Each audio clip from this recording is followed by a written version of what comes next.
And has anyone been in touch with the owner of the building? The super we talked to yesterday, and the way he described it is he's being told to fix something, he fixes it, somebody comes out, checks it, but then finds something else that he needs to fix, then he fixes that, and it's just been a very, very slow, cumbersome But you're going to process. get me the name of the building? Yeah, name and the phone number of the building owner. You know, one of the things that we're encountering too is when we go in, and if English is sort of a barrier, and even though we speak the language, we sort of get that disconnect and trying to first get the connection with them. So yesterday we were talking, and he was kind of doing one of these, trying to move away from us, not understanding. We're kind of here to help you push along. Right. Yeah. And last we heard was that they needed to replace their electric meter. So that's what the holdup as of right now is. And they had a generator, probably about this size on that old building, I guess giving the hallway a little light. But there's still older people that are walking from the 6th floor all the way down. When we got there last night, and bought blankets, and some of the people downstairs that were with me, and especially Sylvia, people started running to get blankets. I mean, it's sad that it's the 4th week and it's still not people that have been to certain apartments to help people. The city knows there's certain apartments that we should send FEMA to immediately because there's just certain needs that we know.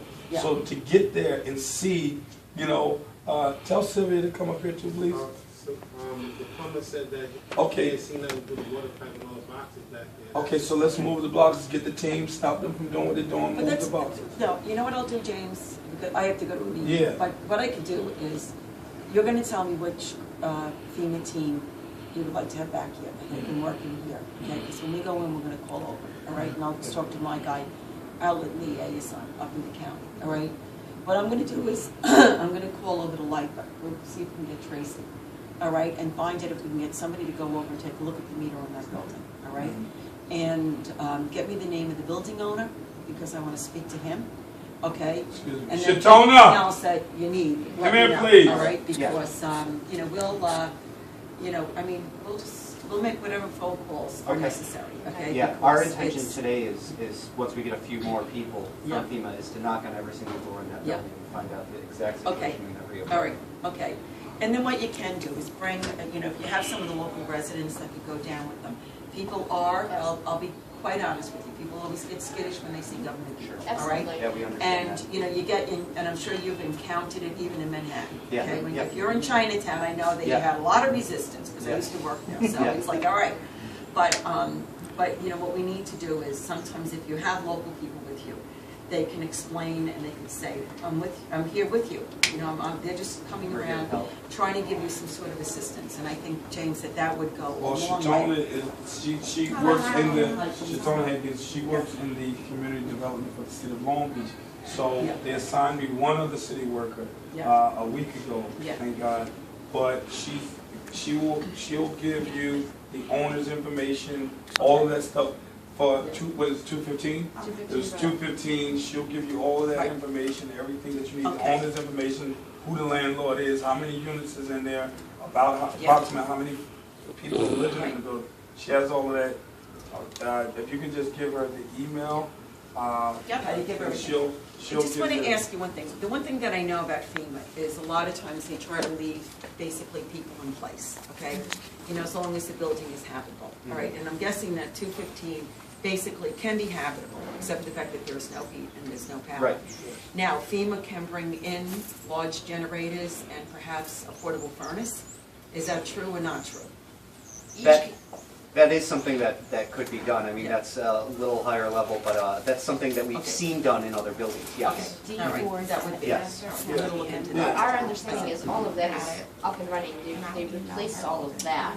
It's just this one last hiccup that they're having to move this on and get it up and running. Right, this meter. This meter, Okay, right. all right, well, on the way, we'll call. So Tracy that would right be, away. yes, Okay. meter Yeah. would be the very first thing that we see happening in this. Okay. The rest of our team is bringing Right.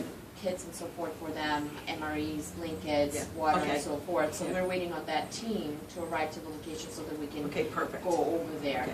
And I'll tell you, I don't know if you had any of the MREs. I didn't, but my son and my uncle, a couple other people did, and they like them. They're pretty good. Well, They've improved since World War II. They've been okay, but after you eat them so much, you want some hot food. I know. Well, it is hot food. I mean, but I said, all right, this probably is very embarrassing that my kids like it, so you can tell what kind of cook I am. So they were all in this room here, actually registering people and doing all of that work, and then, you know, they got pulled out, but. But you're staying here today, right? We absolutely This is a are different going to team. But you're a different team. Yeah, right? we don't do what they did yesterday. Right. We're CR. CR is community relations. Okay. IA is individual assistance. Oh, okay, so CR, all right, so because James, we just need which team it was that was. I'll get that. Okay, get everything to us as soon as possible, and we'll work on it, immediately. Sure. On the way, maybe I'll see if I have Tracy's number, and we'll start calling, and we'll see what we can do. Awesome. Okay? All right, and we'll be over there. Pleasure. Okay? Very Good luck good. with everything. Yes, Thank you very much for all Appreciate your the help and assistance. everything. Yep. You gotta shake my hand, taking pictures. So, Pleasure meeting you again. yes, Thank you. Thank you so much. Thank you. All right, as soon as you get that, we could work on it, all right? Okay. We'll be in touch. Yep. James knows how to get me, so. And we'll communicate that Anything, way. let us know. All right, very good. Thank It you. was the FEMA workers that were here. Yeah. It's Spanish speaking also. And Yeah. I bring over 40 residents that didn't know Yeah. no Spanish at all. Okay, no English at all. But yeah, I know. Okay, you know, Yeah. and they were very good with Yeah. them. And for them to take them out, Right. it was a hard thing.